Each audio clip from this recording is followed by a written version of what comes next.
So if you were to ask my wife, and as many of you all in here today would know as well, I'm terrified of heights. And at 37 years old, I've never ridden in an airplane. Yet on May the 14th, 2024, I got the opportunity.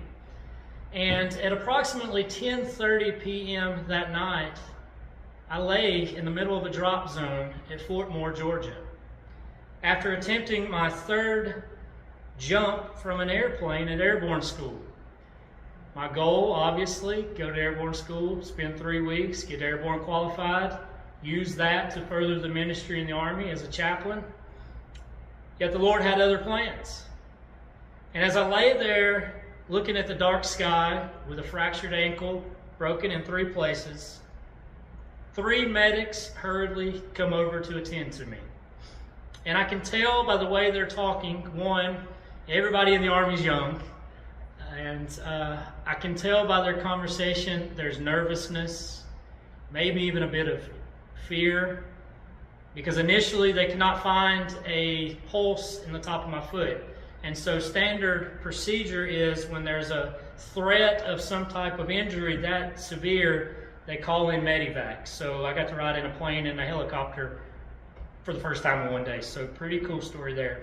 But nevertheless, as I'm lying there, these 3 young men discover that I'm a chaplain candidate. And to them, as Army active duty soldiers, they just assume that I'm a chaplain. And so they ask, "Sir, what is your favorite passage? What is your favorite book of the Bible?" Well, we all know that's not the best answer, the best question to ask a pastor, because you better be planning on spending some time.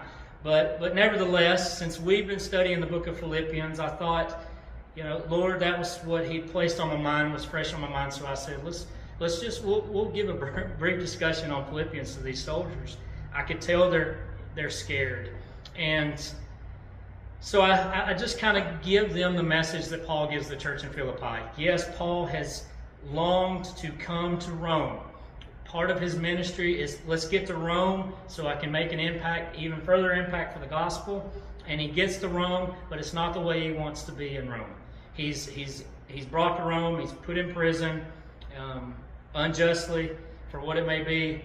And we see that Paul, his response to adversity, and that's what I really wanted to convey to these soldiers. Paul's response to adversity is peace, joyfulness, boldness. He writes back to the church at Philippi in our passage today, "I want you to know, brothers, that what has happened to me has really served to advance the gospel." And so I'm kind of conveying this to these soldiers. And the night concludes. I end up, in the hospital with a broken ankle. And by God's grace, on Friday, I'm able to crutch up to the Army Airborne graduation. As I'm approaching the graduation, a young man comes to me and says, "Sir, are you the chaplain that I worked on Tuesday night?" And assuming I'm the only chaplain that he worked on, I said, yes, I am. And he looked at me with a big, bright smile and just thanked me for the message, the encouragement that I shared with him on Tuesday night.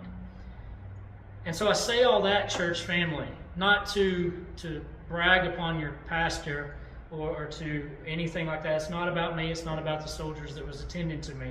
But it was about God's providence in this moment. Did I want to go to airborne school? Absolutely not. Did I want to go break my ankle? Absolutely not. But by God's providence, He's had us study in the book of Philippians. And by God's providence, I broke my ankle that morning or that night. By God's providence, those 3 soldiers were the ones that were called to work upon me. By God's providence, I didn't respond by feeling sorry for myself and crying and whining and concerned that my future career as a chaplain may be in jeopardy. By God's providence, He put His Spirit in me to be joyful in that moment, to be an encouragement to these soldiers. So, church family, back to the text. We see this in Paul. We see Paul's imprisoned. Not exactly what he wants. He wants to be at Rome. he wants to serve faithfully, and he's brought to Rome not the best conditions. But he tells us, as we see again, verse 13, so it has become known throughout the whole imperial guard and to all the rest that my imprisonment is for Christ. And most of the brothers, having become confident in the Lord by my imprisonment, are much more bold to speak the word without fear. Paul recognizes his adversity and uses it to share the gospel, uses it to encourage the saints in the gospel. And because of that, the Lord has spread his great news throughout the imperial guard of Rome. The Lord has given those saints that are outside the prison gates, prison bars, the encouragement, the power, the boldness to speak the word. And so I ask you, church family, how do we respond to adversity? There's plenty of it in our day and time. Trials, tribulations, it feels like every second of every day. How do we respond? We can leave these church doors and the world will offer us so many temporary band-aids in the form of secular counseling, in the form of medication, in the form of illegal drugs, alcohol, sports, entertainment, media. There are so many things out there in this world that can help you through your times of adversity, but none of those things are going to be permanent. And it's going to be a vicious cycle.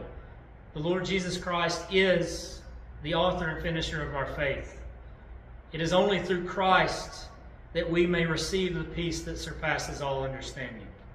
And it is only through Christ that Paul's able to go to a prison, nasty, filthy, and still stand for Christ and be joyful in that time. So I encourage us, pray that the Lord in our times of adversity not only just comforts us, but gives us joy so that we may be a light.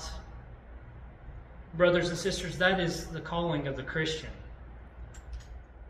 As I lie there staring at the dark sky, hearing these medics talking about can't find a pulse, a bit scared myself. But I lie there concerned for them, not myself. I lie there praying, Lord, let me be a light to these young men. Help me to be of an encouragement. And he answered that prayer. And so I say to us, what is a Christian but a man or woman that when times of adversity rips its fingers around our neck, tightens, can we be joyful and have the light, knowing that others are looking, that the gospel spreads through trials and tribulations, that our witness represents Christ